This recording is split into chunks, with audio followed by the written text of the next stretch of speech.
Good morning, everyone, or evening, depending where in the world you are. I know we have a global audience with us today. Wherever you might be, I hope everyone's well, you and your families in these trying times. My name's Lewis Collins. Today we're going to talk about Cell Press and preparing manuscripts for publication in high-impact top journals. Before we start, a little bit about myself, my background in climate science. And before I joined Cell Press in 2018, I was an editor with the Nature Publishing Group for 5 years. There, I led the Earth and Environmental Science editorial team. So if there are any Earth environmental on the call today, and you published a paper in Nature between 2013 and 2018, I handled it, read it, or at least assigned it to a member of the editorial team. If any of you had a paper rejected by Nature Communications in that time, that was probably somebody else and absolutely nothing to do with me.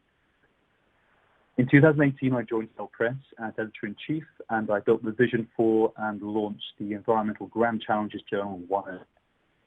Hopefully my experience with 2 high-impact publishers will come in useful today in this presentation. So just a quick overview of what we're going to cover today. A very brief introduction to Cell Press journals, including new launches. As we have a large Australian and New Zealand contingent on the call today, I'll also touch upon Cell Press in that region of the world, but I'll focus for the main part on manuscript preparation and the editorial process in general. So the Cell Press journey began around 45 years ago with the launch of the world's leading journal, Cell.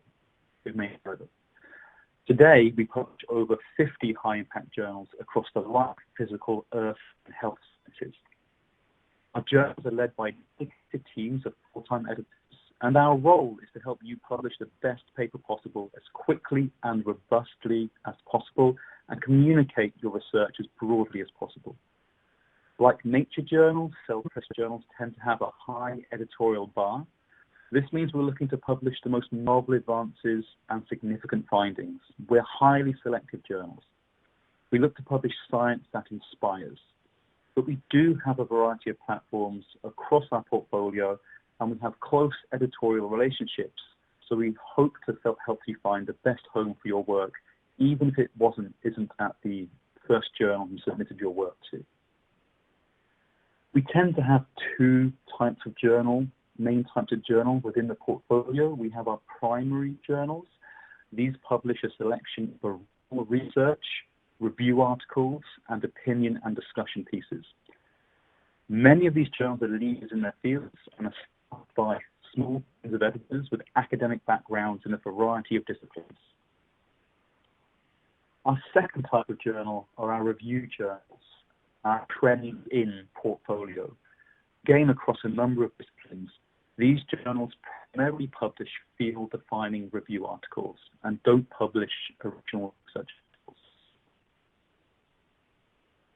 A third type of journal, that we are affiliated with are our partner journals. So these are led by external editors, but we share our publishing expertise and platforms with them. Now, many of you probably think of Cell Press or have in the past as a life science publisher, but in recent years this is very much changed. The majority of our new launch journals have been within the science space, but more importantly, newer launch journals have been designed to support research that speaks to grand challenges being faced by society today. And I think we can all agree that these are turbulent times, and science has a fundamental role to play getting us through these times. Chem, as you can see on the screen now, is the third of these challenge-focused journals launched, led by my colleague Rob Eagling. Chem is at its core a chemistry journal, but a chemistry journal is different. Chem was specifically designed to champion chemistry research that underpins the UN Sustainable Development Goals. These are 17 goals designed to help improve quality of life while safeguarding the planet for current and future generations.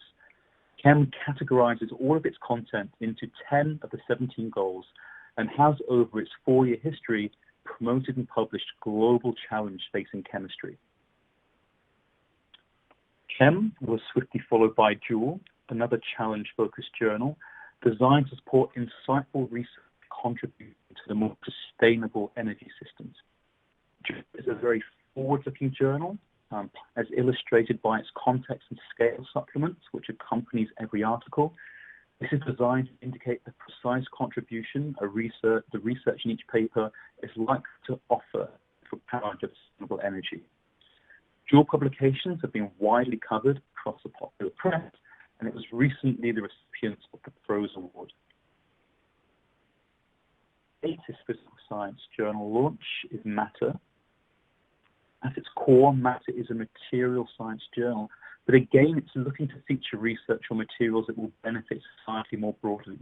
It looks to feature novel, transformative materials, and each paper is accompanied by a scale indicating the stage of development of each material and how far away from real-life application it is.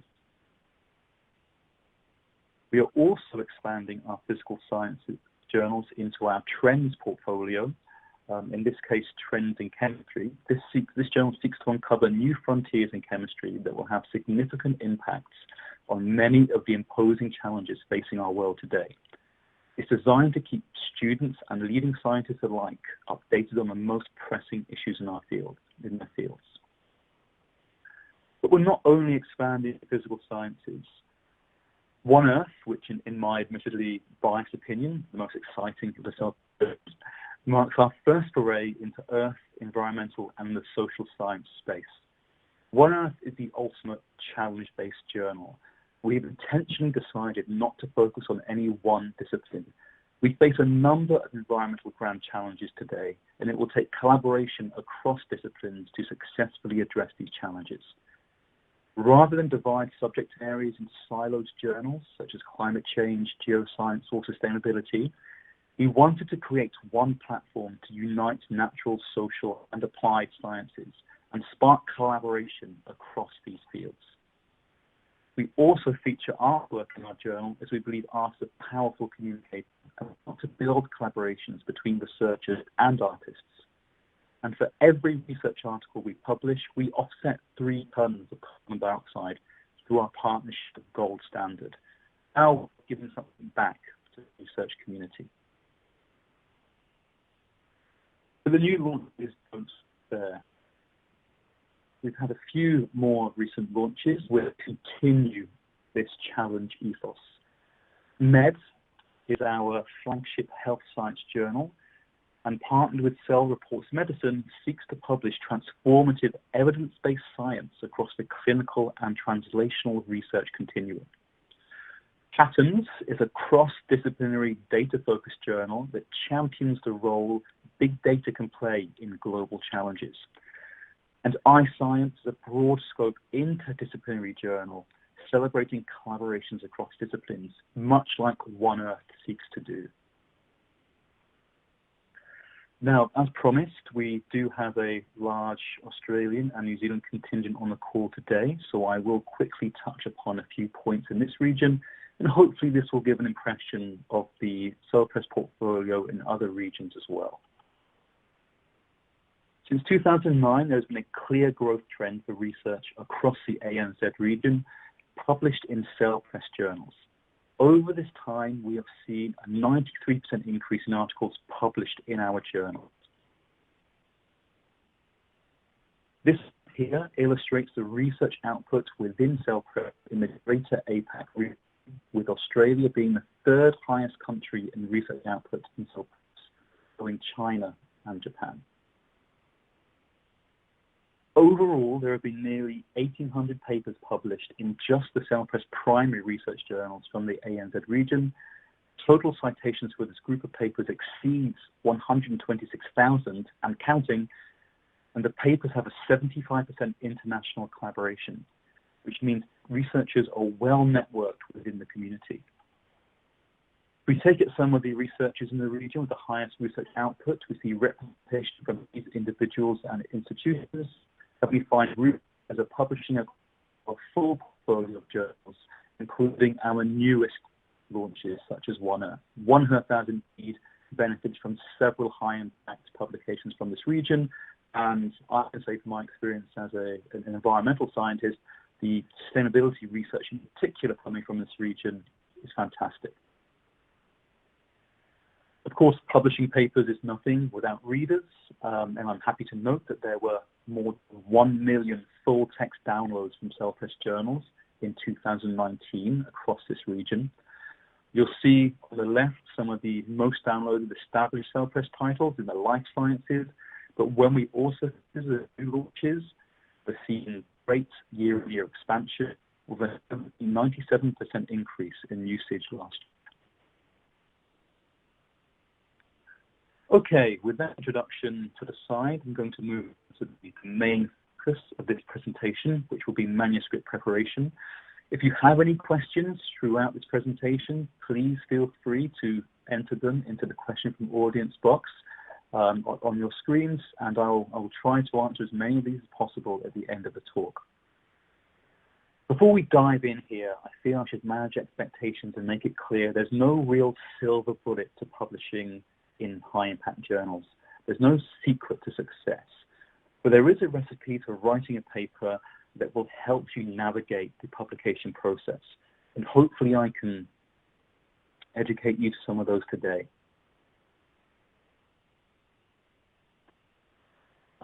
Firstly, all reputable high-impact journals are looking for conceptual novelty when deciding to send papers out to review. Journals at Cell Press and Nature are highly selective. We are looking for the most compelling work with high significance and broad implications. That's not to say that confirmatory science is not valuable. It absolutely is, but it may be better suited to another journal, perhaps another journal in our own portfolio. So when you sit down to write your manuscript, think carefully about the story you're going to tell. Consider what makes your work topical. What's the rationale for your research? What challenge is your research helping to address? And importantly, do your findings actually help address this question? In my opinion, one of the most important rules to stick to when writing a paper is to tell the story that your results support.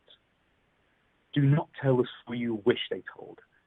I've seen a great many papers fail because the author refused to be flexible and has stubbornly tried to tell the story they wrote in their original grant proposal, rather than the story the data they collected is actually telling them.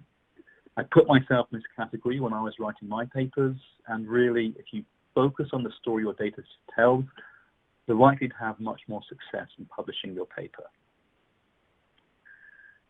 Once you determine the type of paper your results allow you to write, carefully consider which journal offers the best fit. Being realistic will help you pitch the journal at the right level. This will ultimately lead to a smoother publication experience.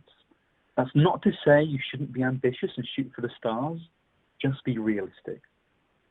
If you want to aim high, but you're unsure whether your target journal is the right fit, then reach out to the editor. Many journals will happily consider the pre-submission inquiries. This is certainly a service we offer at One Earth and many journals across Cell Press. Send us an abstract or even the whole manuscript, and we'll do our best to provide feedback in a timely manner. Also think about who you want to read your paper. Many people believe that once you've that acceptance letter, the job is done. Your paper will be a success. But publishing means little if the right people do not read or cite your paper, or if decision makers that you're trying to reach are never alerted to your work. If you're working on a disciplinary topic, then a disciplinary journal is probably fine. But if you're working on an interdisciplinary global challenge, a broader journal with a broader audience may be a better fit. A journal that offers post-publication services such as press releases or social media engagement may be better for you. Also investigate the journal. Read the aims and scope page. Look at the papers they publish. Is the journal a genuine publication? There are many predatory publishers out there today, and it's important to be wise to this. Look at the advisory board if the journal has one. Are these established researchers? Look into the background of the editors that are listed, and if in doubt, contact and email the editor. So we've spoken a little about what top journals look for and how they're selective. But what makes Self Press journals top journals, and why are they worthy of your attention? It's true that many of the journals within the portfolio are leaders within their fields and often have high impact factors, but there's much more to a journal than this. At Self Press, journals have full-time in-house editors. This is our full-time job. This is what we do. We're not divided by practicing research and editorial. We have no horse in the science race. We're no longer conducting research. We're able to dedicate all of our time to the editorial process, and this also allows us to be more partial to decisions. This generally translates into engagement with authors and reviewers, timely decision-making, and thoughtful feedback and advice. We also play an important curating role for the science. We read broadly, and we identify important societal topics that we feel require further attention, and we emphasize these through opinion pieces, collections, and special issues. We also pair articles together to give them a higher impact and solicit broader context articles that reflect upon the research we publish. We are very much embedded in the broad research community, and we have no commitment to any one individual field. As a publisher, Self Press has a long history of iconic publications and a reputation for rigor. And we don't stop at the point of publication. We press release articles, we share them on social media, we produce videos and blog posts. We're here to communicate our science as widely as possible. So what makes a good manuscript? When it comes to actually putting words on a page, what's the best approach? We'll go through the specifics in the following slides, but the core message I'd like to put across here is one of communication. Writing a paper is all about communication. The message should be clear. It should engage and excite the reader. It should be logical and easy to interpret. The last thing you want is for a reader to misinterpret your work. This is your opportunity to engage with a global audience. Seize that opportunity.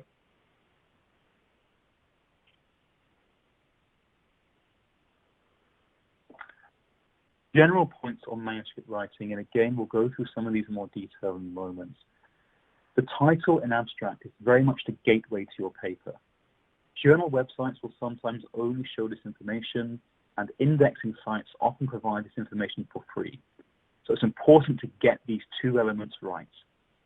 The same is true for conference talks and posters. Titles and abstracts will attract people to your paper and your talks and your posters. They must engage the reader and direct them to your work. Try and be concise when writing your paper. Few people relish the thought of reading a 60-page manuscript, including editors. Top journals usually have strict word limits or page limits. This is in part to encourage you to get your message across clearly and succinctly. Ensure the narrative and your arguments flow clearly and into one another. Ensure your headline findings are clearly flagged so the reader can get an immediate impression of the contribution of your work. And importantly, get feedback before submitting your paper, ideally from someone outside of your own group.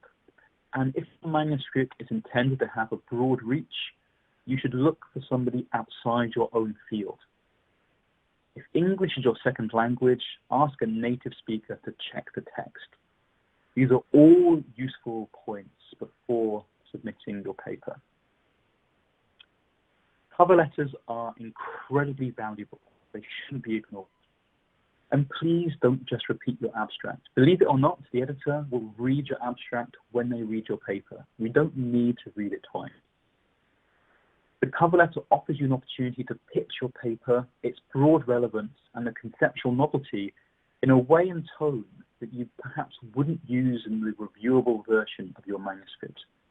Although having said that, I personally wish more manuscripts were written in that way. I find them much more relatable. But the cover letter is an opportunity for you to directly address the editor. Seize that opportunity. Tell me what excites you about your work. What important challenge is your work going to help address? And why is it a good fit for for the journal.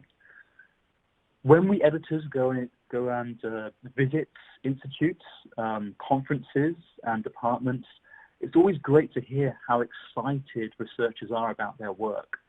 We also want to hear that in cover letters, so please feel free to tell us about your work. This is also your chance to suggest and exclude referees, which we welcome, but be sensible in doing so.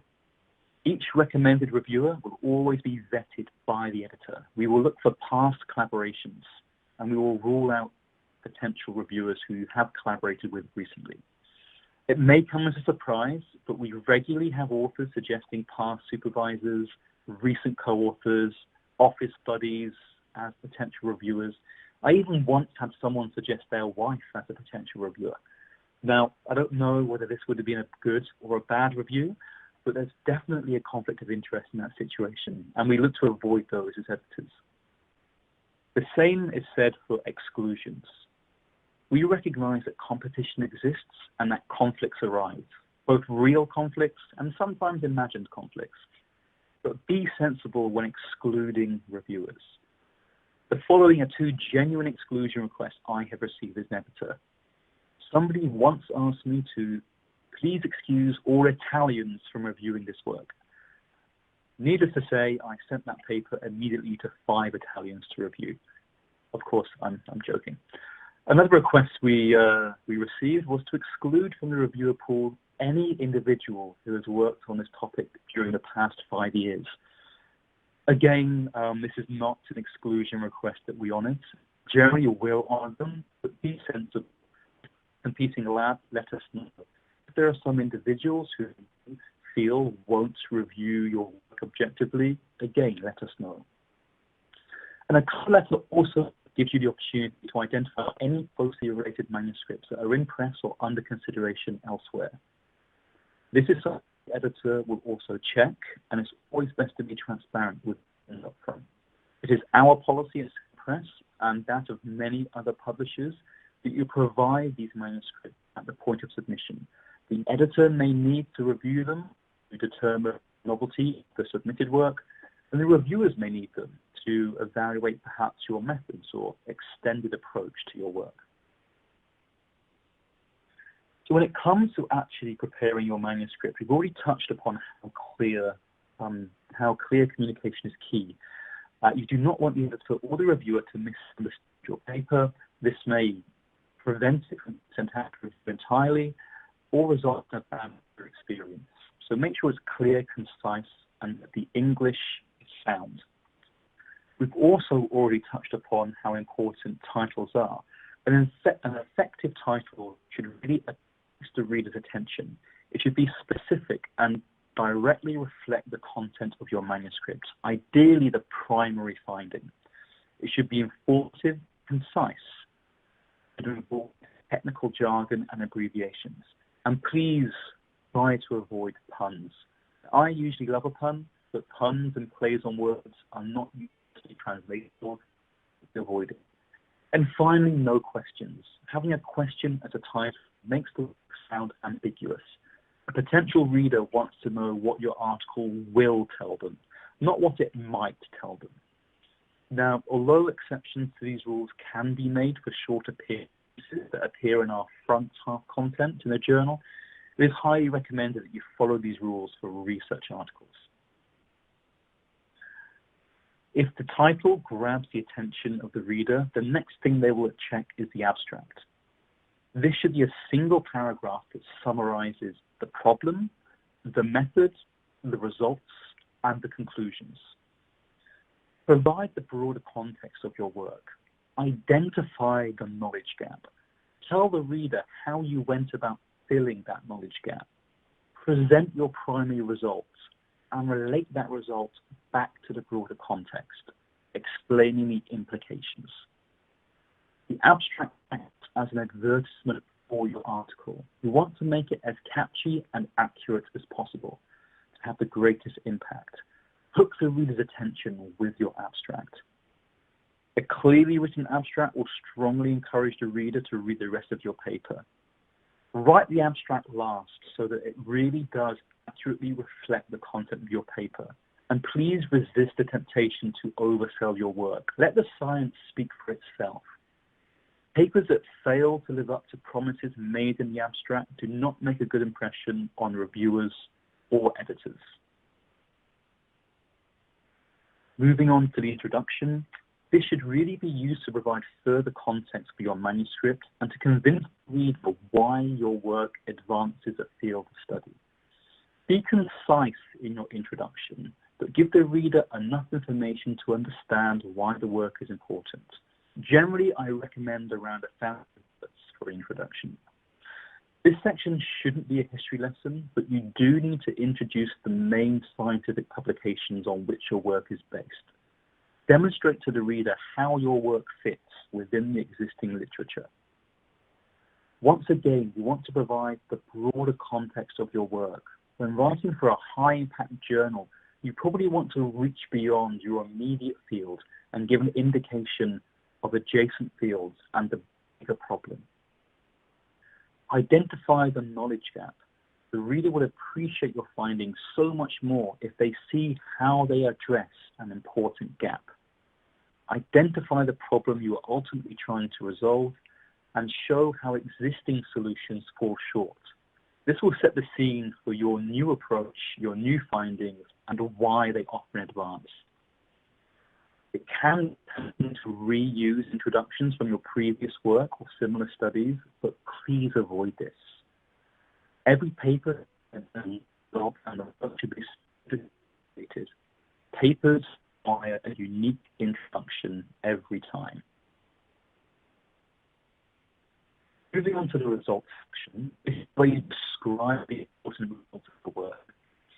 You should present the results that are central to the discussion, which means that only data of primary importance should be shared.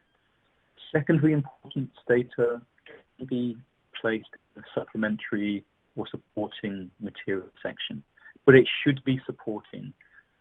Do not attempt to hide data in the hope of saving it for a later paper or split the result of one project into many papers. This will dilute the effect of the work and the impact of the work. It often results in lower quality papers, and you may lose evidence that reinforces your conclusions. Use subheadings to keep results of the same together. This will make it easier to review and read. Decide on a logical order of the data that tells a clear story.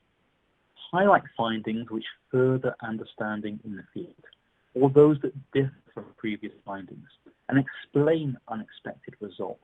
These are the bright spots of your work. Make sure they shine. Please use the phrase data not shown.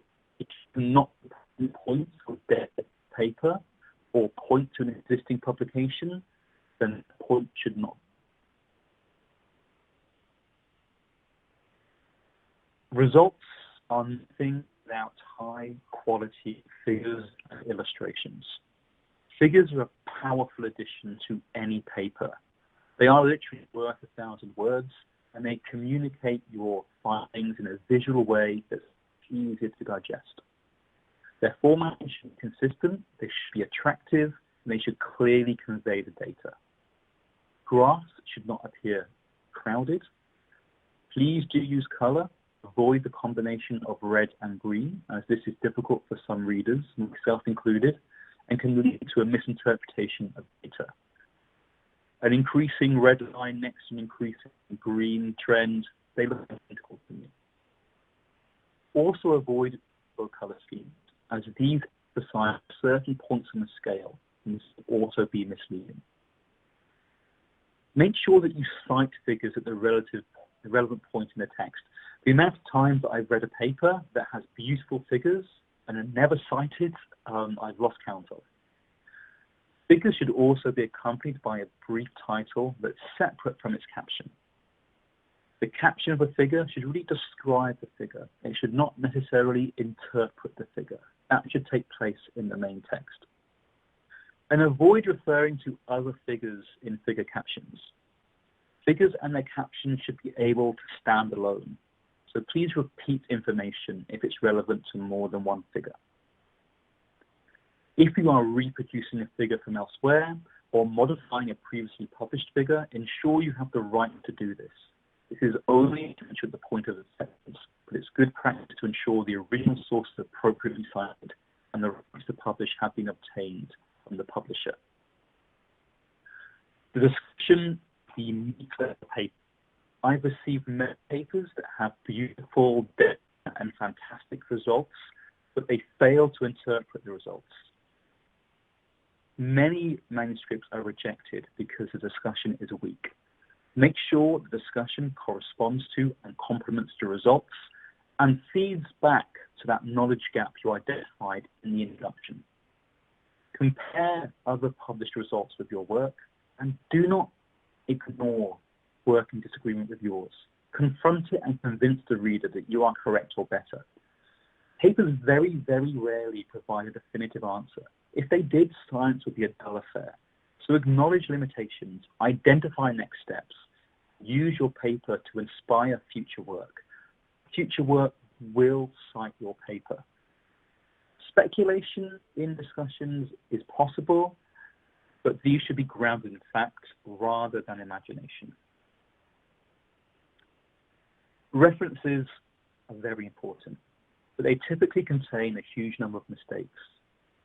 Make sure your references are formatted correctly, you spell author names correctly, and you get the year of publication right. Always make sure you fully absorb the material. You are referencing something correctly. This is also your opportunity to let the author, the reader, the editor, reviewer know that you have done your due diligence and truly have an understanding of all relevant work. Avoid excessive self-citations and try to give credit to the original source where possible. Acknowledgments are also important, but they should be brief. One short paragraph is fine. This is where you thank perhaps advisors, proofreaders, suppliers who donated materials, but importantly, do acknowledge funders and financial support. There is no need to thank an editor in your acknowledgements. It's always very much appreciated, but we are simply doing our job. One more point I want to touch upon is availability. This is incredibly important and is becoming more and more focused by more and more journals. We at One Earth no longer allow data to only appear in the supplemental information, and we strongly advise against and really no longer allow statements such as data available upon request. We have one of the strong policies at Press, but other journals are very similar. We require that data be deposited into a repository that allows maximum reuse, and the same goes for code. There are some cases that we understand where data cannot be made available due to perhaps legal or ethical reasons, and we accept that and will not require this to be made available. But you know it is clear in the cover letter at the point of submission. Data availability is really important for reproducibility of your work. Okay, so you've written the perfect high-impact paper, you upload it to your journal of choice, obviously a self-pressed journal, and you hit submit. What happens next? And it feels like it disappears into a black hole. That's not the case. The truth is much less exciting. In brief, this is the pathway of a paper. Firstly, undergoes quality control check. It's then assigned by the editor-in-chief to a member of the in-house editorial team, or the editor-in-chief will handle it themselves. The editor evaluates the paper and decides whether to send it for review or to return it to the author. Reviewers are then recruited, and the editor re-evaluates the paper once all advice has been received. This then leads to one of a number of decisions, possibly a rejection of the paper, a revision and maybe re-review, or even acceptance if you're super lucky. Editor's role in all of this is to evaluate the paper. Evaluate a manuscript relative to the expectations and criteria of our particular journal. We read the paper, and we do read the entire paper many times, and we identify the primary research finding. What is this paper claiming to offer? What advance are they proposing here? Then compare this to the existing literature. We read a lot. We read many papers around your paper, including your previous work, and we consider the advance offered relative to that body of evidence that already exists. We then discuss the paper with the editorial team, and we decide whether the manuscript has sufficient potential to be sent for technical review. As I mentioned earlier, editors at high-impact journals are looking for conceptual novelty and a significant advance over literature. We do technically review the manuscript. If we return the manuscript to the author, it is because we feel the advance offered does not meet our editorial bar, or that the advance is too narrow for the scope of the journal, or perhaps the paper falls outside the scope of the journal. We should not turn a paper or incorrect. Manuscripts that are sent for review are generally sent to between 2 to 4 reviewers, but this will very much depend on the complexity of the paper. Interdisciplinary papers are generally sent to more reviewers. If you have a unique method, again, we will probably invite a specific reviewer for that element of the paper. We do invite reviewers based on their experience, their expertise, and we ask them to review specific aspects of the paper. We will aim to avoid reviewers of clear conflicts of interest, as I mentioned earlier. We ask reviewers to comment on a number of things: the technical quality of the paper, the appropriateness of the data and their methodology, the degree to which the data support the conclusions, and the level of interest the field is likely to have in the findings. We also ask that reviewers acknowledge any potential conflicts of interest. Not all of these are always visible to the editor, and we rely upon reviewers to be honest. We also ask them to honor the confidentiality of the paper. We are supportive of mentoring. We're happy for reviewers to work on a review with a junior member or a colleague, but this should be disclosed to the editor. We ask that reviewers are constructive in their criticism. We will not invite reviewers who are rude or aggressive or dismissive. I often joke that if you don't want a reviewer, make sure your first review is awful, because we'll never be in touch again. We don't feel there's any place in peer review for such action. We prefer to retain consistency when reviewing manuscripts, so we really appreciate it if reviewers can commit to the full process. But this may well include a second review if necessary. And we ask that reviewers are timely in providing feedback. If you are the author of the paper, we're sure you would like to hear back as quickly as possible, and we ask you to bear that in mind when reviewing papers. We understand that you're under a great deal of pressure as a reviewer, and many people are inviting you to review, and that timely turnaround is not always possible. This is fine. We just ask that you contact us so that we can identify a deadline that suits all parties. When making a post-review decision, editors carefully consider the advice received from the reviewers. We will consider the reviewer's expertise, the aspect of the manuscript they were asked to review, and the degree to which their comments influence our original criteria for sending a manuscript for review. Editors can, and often do, overrule reviewers on novelty concerns. When it comes to novelty, it is the editor's decision. However, an editor of a high-impact journal will very, very rarely, almost never, overrule a reviewer on a technical concern, at least not without seeking additional advice from another reviewer. We are no longer practicing researchers, we are editors. We do not technically review manuscripts. If reviewer advice is split, we will sometimes invite other reviewers to comment on a reviewer's concerns if they have overlapping expertise, or we will invite an adjudicating reviewer into the process. What we do not do on any situation is count votes. 2 negative reviews versus 1 positive review do not necessarily mean the paper will be rejected, and vice versa.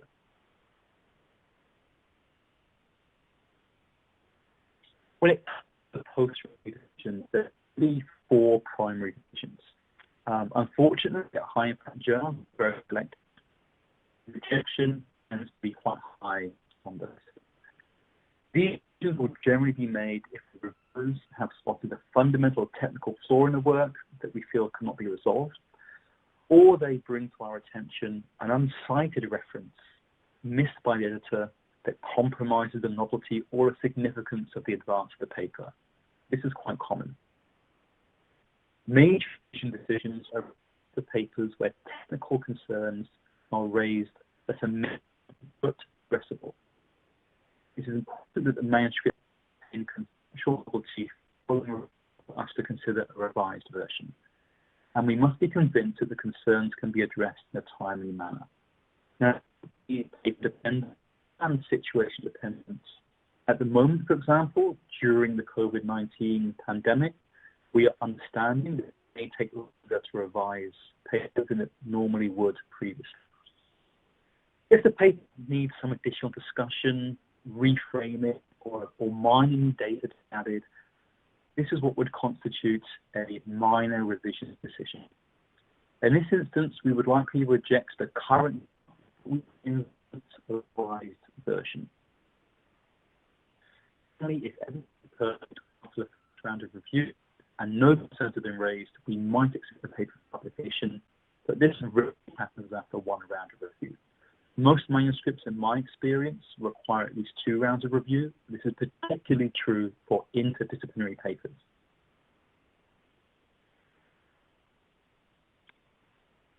Oh, excuse me.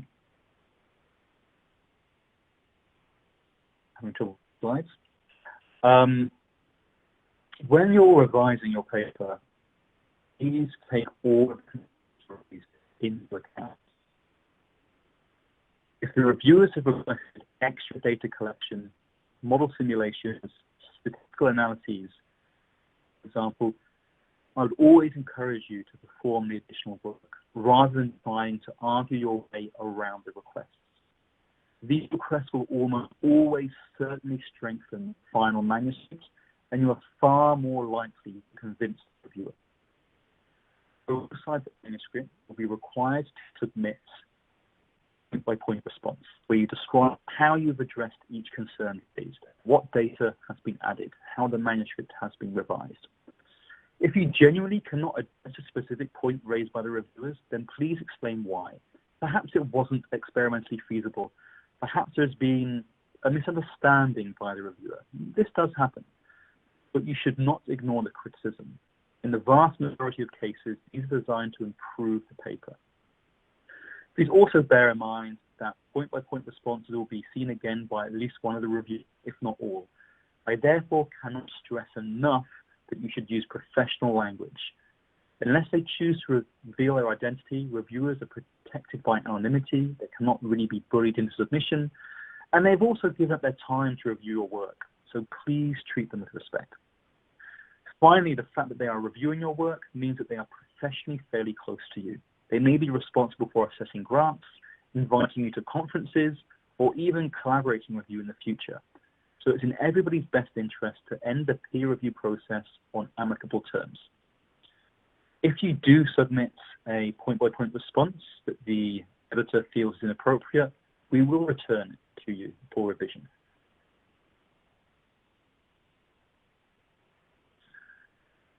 If your paper is rejected after review or before review and you feel genuinely agrees with the decision, please appeal. That is allowed. If you do attempt to appeal, then I recommend you take a few days to propose the reports and try to understand the decision. If anything is unclear, we encourage you to contact us. All appeals will be handled by the same editor, but to be fair to new submissions and those for consideration, appeals are not necessarily prioritized in the workflow. When preparing an appeal, I recommend you separate the factors that led to the into technical factors. For example, the data does not support the conclusions, and editorial factors. For example, claims are not significant or not. Well-argued letter provides may convince us to reverse our decision, but it's much more likely that new data will be needed. Things that will not be the case in the appeal include about your own reputation, how many characters were convert, or how much your grant were. Please also avoid specific attacks on editors and reviews, providing you and only that will change the reviewers. I do want to make it clear that editors don't like papers, particularly those we review, and we're happy to make a decision if the evidence is there in support. If your editor doesn't feel the manuscript is a strong candidate for their journal, they may well identify a journal in the portfolio that would be a better fit.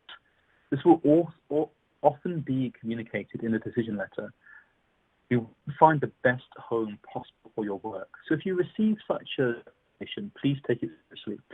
The choice to submit, however, is yours and yours alone. Papers are not automatically transferred. You can choose the journal you want to send your paper to. If you send your paper post-review, then you have an opportunity to revise your paper, and the reviewer identities and reviews will also be passed on to the receiving journal.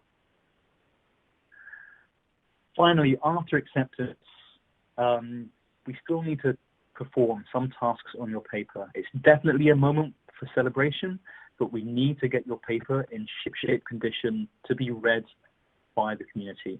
So we ask that you follow our formatting guidelines closely. We will send it for copy editing and typesetting, but if you don't follow the formatting guidelines closely, then errors can be introduced. You will, of course, have an opportunity to make minor revisions at the proof stage, but please do keep these minor. Anyone trying to reinsert that pun into their title, the editor will be told and will probably say no. Research articles are often published online as soon as they are ready, and then presented as part of the issue later in the month or in a subsequent month. We aim to disseminate your article far and wide. I mentioned earlier on that we tweet many of our articles or share them on other social media. We press release many of our articles. We have an in-house press team. And we occasionally produce podcasts and promotional videos. If we do select your article for such treatment, then please get to us quickly. This will delaying input and publication of the paper. So that's really the mystical editorial process, nothing too strange in there. Before we finish, I answer some of the questions I see coming in. I want to touch upon some of the other elements, some other self-initiatives. We are always going to innovate and improve our author service. Our site, for example, cell.com, maintains a host of materials to enable researchers to optimize publication of their research. From the journal homepage, here's an example set. Readers can freely access galleries such as the Cell Press Picture Show, Cell Press videos and podcasts, and also best collections, special issues, and more. In addition, at the article, we have introduced several article enhancing elements such as star methods, which categorizes methods in a specific structure to ensure reproducibility, and also Figure 360, which is an interactive version of an article's figure. We also recently introduced Critique in support of preprints. This is where papers under review in our primary research journals can be posted so that the audience can get an idea of your findings and results very quickly. This is very useful for situations such as the current coronavirus pandemic, where we can get data out there immediately under the understanding that this is unreviewed content. We also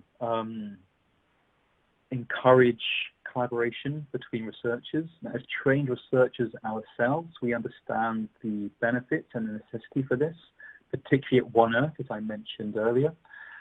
Our crosstalk blog often covers a widespread selection of content.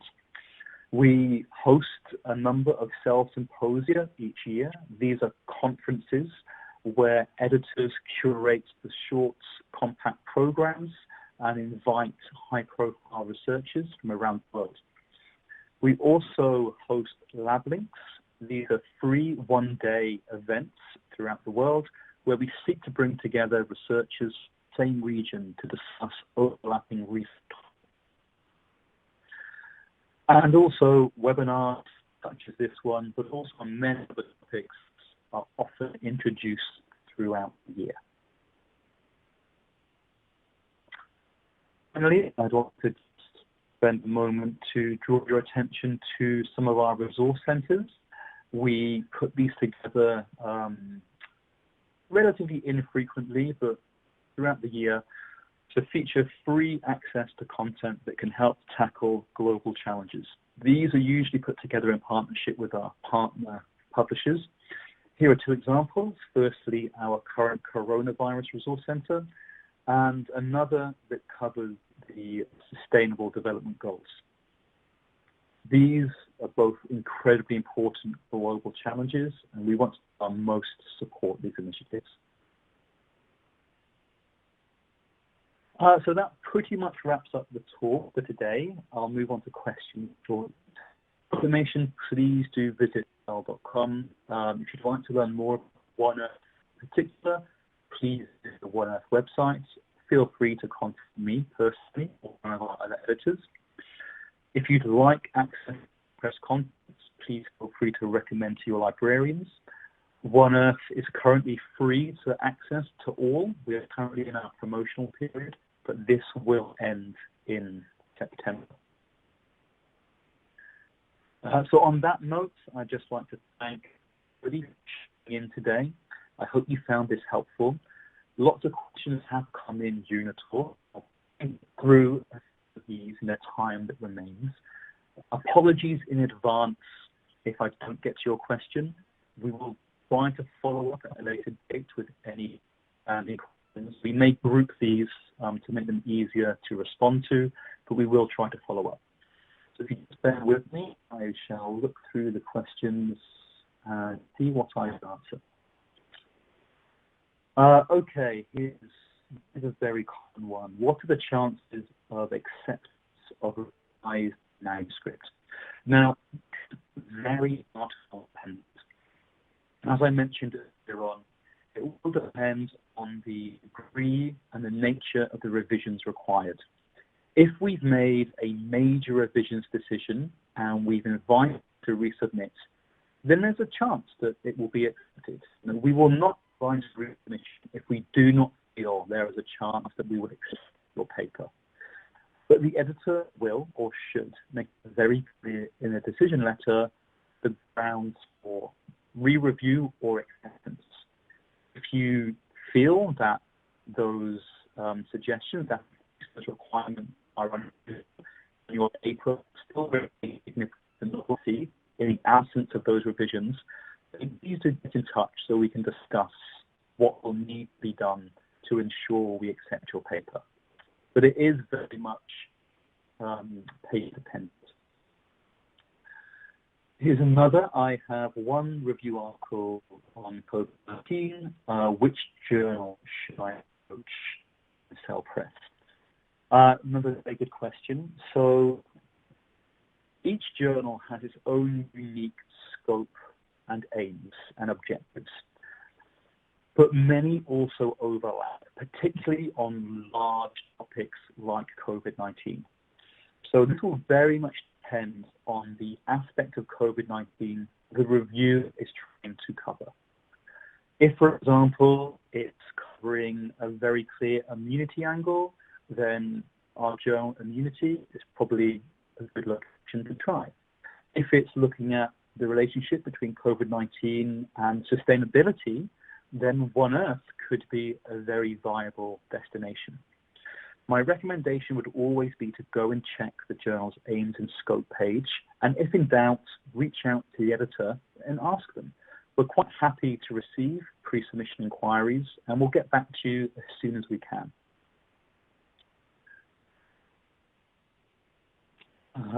Okay, which is better, to submit to a multidisciplinary journal or a specific scope journal? Again, a great question. I touched upon this early on in the talk today, but I'll expand a little here. So this very much depends on who you want to read your paper. Excuse me. If your paper, if for example you are working on hydrology, water resources, and the only person you want to read your paper is a fellow watershed manager, then look for a specific journal, because it will be the unique audience reading that journal, and that's a go-to journal for that community. If you want your research to reach a broader community, or if you're working on overlapping topics, then look for a multidisciplinary journal, because that journal is likely to attract a much broader audience. I often give the example from a One Earth perspective. If you're working on a paper that focuses purely on climate change dynamics or climate adaptation, that's very specifically climate change, then maybe look for the Climate Change Journal. If you're working on a paper that relates climate change to food security, you may want to look for a broader audience, for a journal that covers both food and climate change.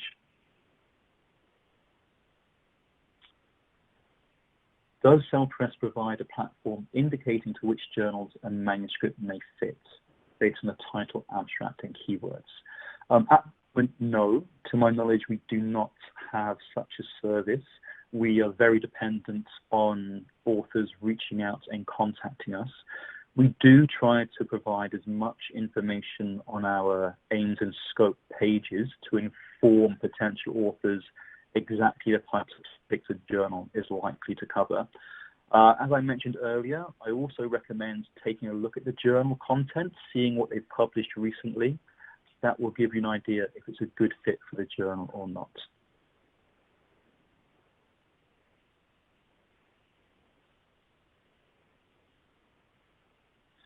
Do we need to have excellent results to publish in top journals?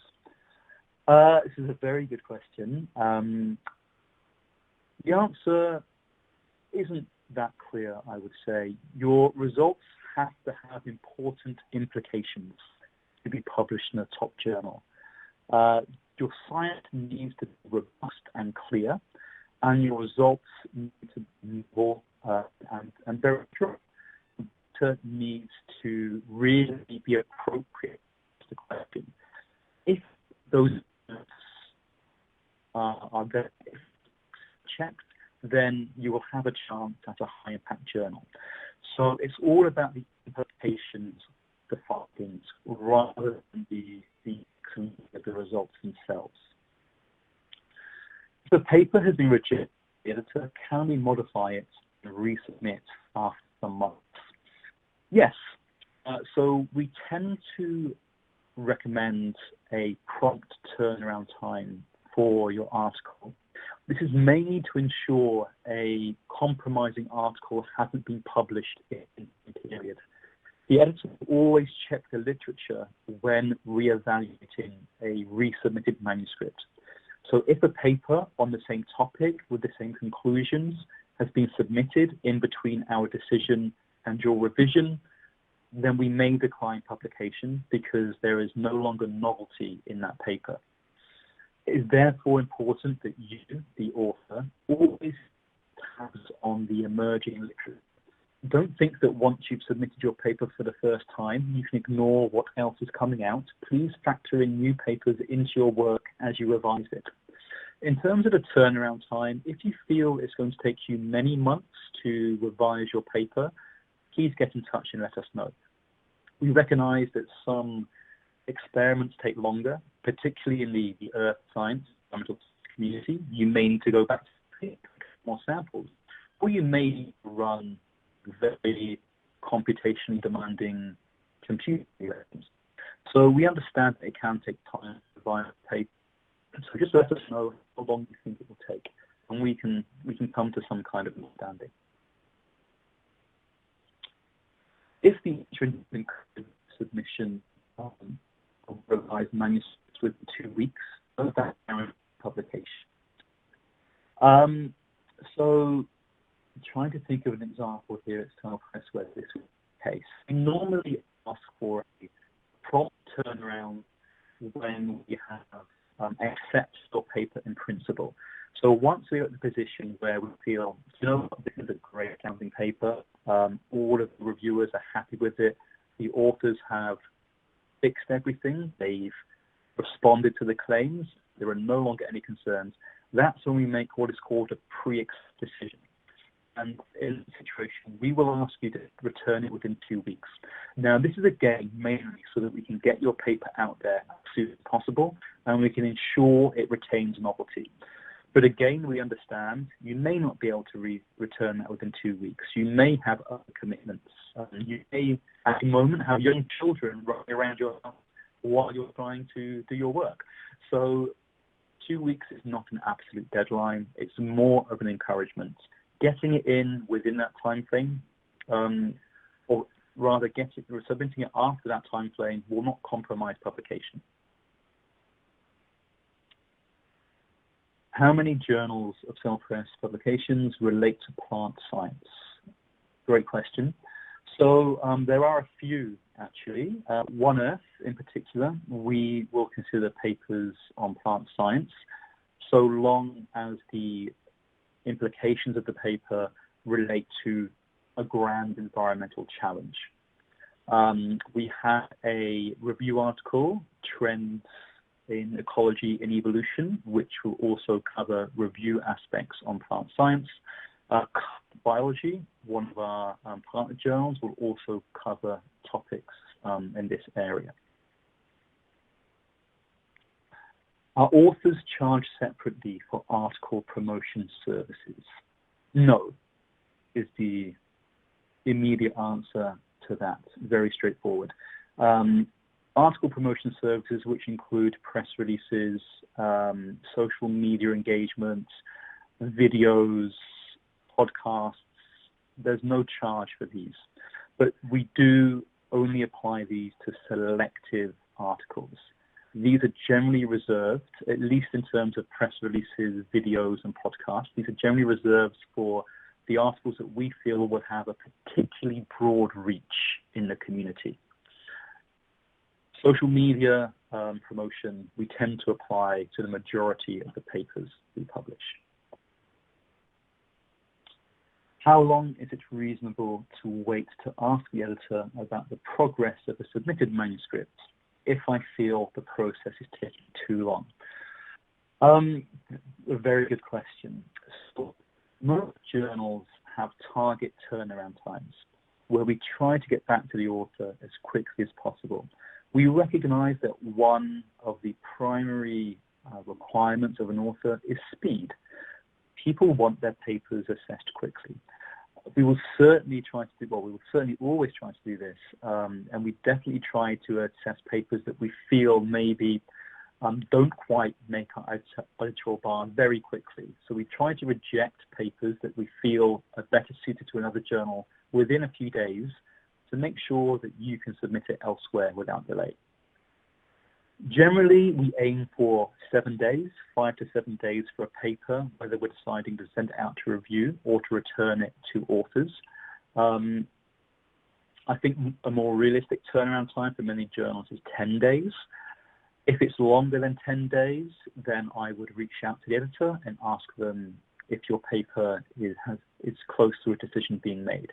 We don't mind you asking this. This is absolutely fine. This isn't going to compromise our decision in any way whatsoever. We do try to get through papers quickly, but sometimes we have other tasks. Sometimes we may have editorial absences.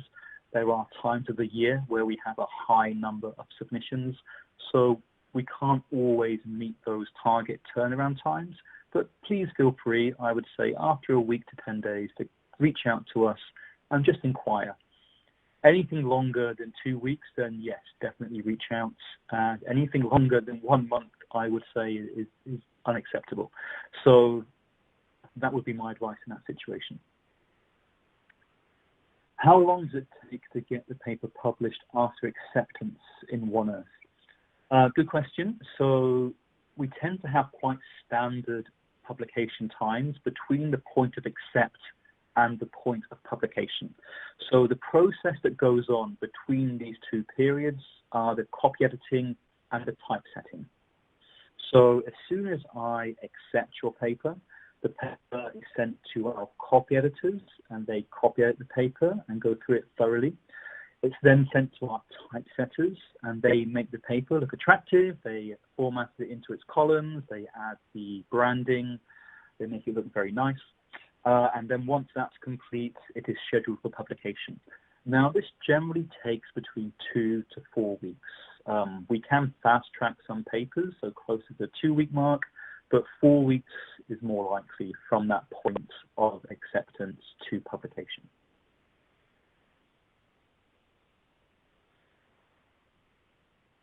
How much cost is the publication fee after the accepted manuscript? So this varies across journals.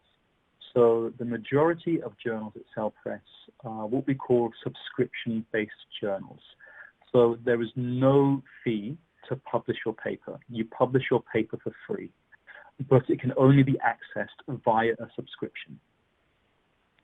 The other model that we have are the open access models, where the author does pay an article processing charge to publish their paper, because the paper will be made immediately available to all once it's ready. Now, those fees vary across journals depending on the journal, depending on the editorial part of the journal in our portfolio. So it varies from around $2,000 up to $5,000, depending on of the journal. Now, we do offer waivers and partial discounts on paper. Decisions are made on a case-by-case basis. So if you have any concerns, please reach out to the editor and let them know.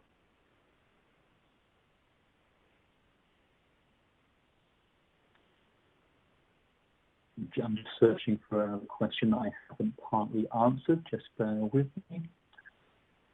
Okay, here's an interesting question. If I find that my publication might fit more than one specific journal, can I submit it simultaneously to save time? In CellPress journals, yes, you can.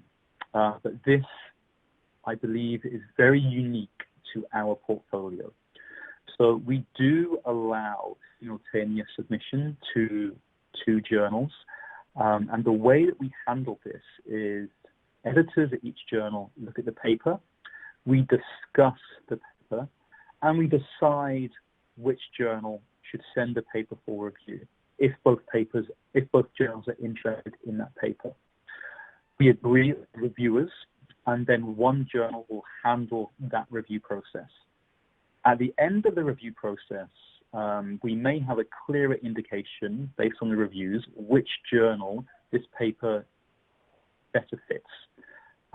When that's the case, we will then recommend to you one journal over another if both journals remain interested. So yes, you can, but this is very much CellPress. What you cannot do is submit your paper to two journals at two separate publishers at any one time. This is not permitted. Can a student publish a review article without the consultation of professors, or should they ask their professor to submit it for them? When it comes to submission, you can submit a paper on your own. You don't need it to be submitted by your professor. We will not make a decision based on who submits the paper. When it comes to writing a review article, I would strongly recommend that you take on board the advice of the professors. Be in a very strong situation to educate clearly and accurately on how to write a review article, what to think about, and how to execute the paper. That's not to say that you cannot make attempts on your own, of course. I believe the outcome will be much more positive if you have advice from senior members of your group.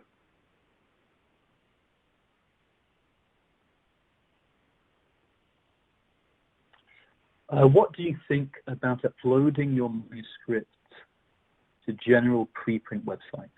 Do they affect the chances of publication acceptance?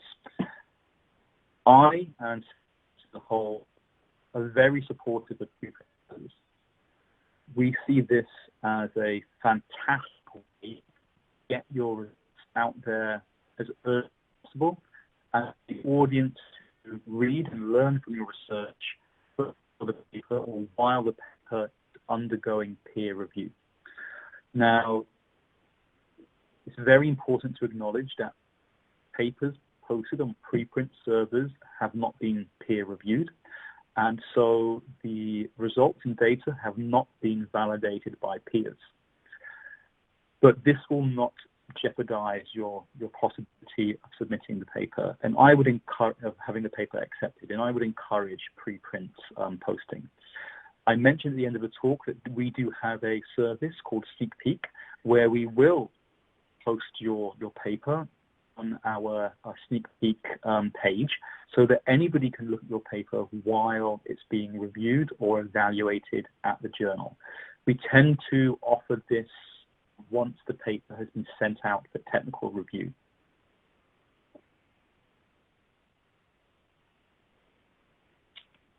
Are authors known to reviewers during the review process? That's the question. So, yes. At the moment, across press journals, blind peer review. Reviewers will always know the identity of the author.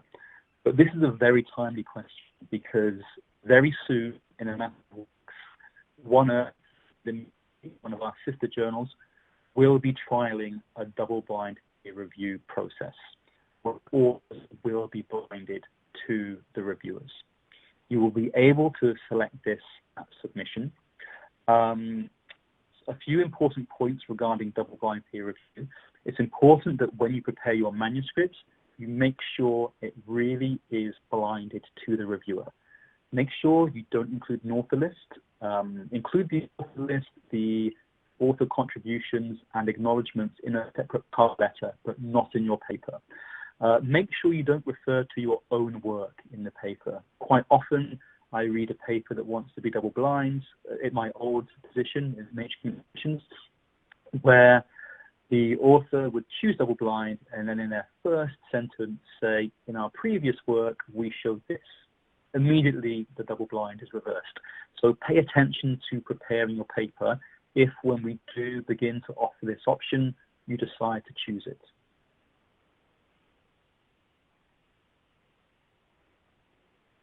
I have very little time left, but I'm going to try and pick a question I haven't really answered. Or maybe some quick questions. So is self-press journals? Yes, they are. Takes a certain amount of time for a new journal to be indexed. This is the same thing for journal. Yes, they are. We contact after proceeding review and after. Yes, if I understand this question correctly, you can contact the editor at any time about your paper, whether it's before you submit, before it goes to review, while it's under review, after review, to discuss your paper with you. Feel free to reach out.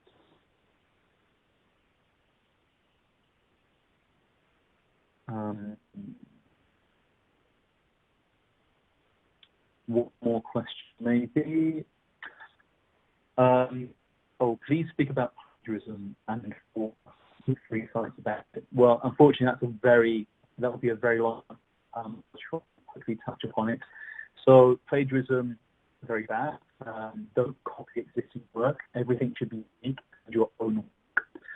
We do have in-house software where we scan papers to check, see if they have reproduced text from anywhere else. And this gives the percentage return on the similarity with the existing publication. So if that returns a paper on a preprint server, that's fine. If it shows similarities with a paper that's already been published, that's not fine, and we would reject the paper. There are many sites out there that provide advice on plagiarism. I don't have any specifics, I'm afraid, but I can try and follow up on this if you'd like to contact me separately. Okay, I'm afraid we're out of time now, so I'm going to stop things here. I'd like to thank everybody for tuning in today. It's been a privilege to talk about this important subject with you. If you would like any information, please contact me or we will follow up on some of these questions. There are some very important questions in here that do turn up. So we will try to do that shortly. And so thank you. Take care. Stay safe. And enjoy the rest of your days. Goodbye.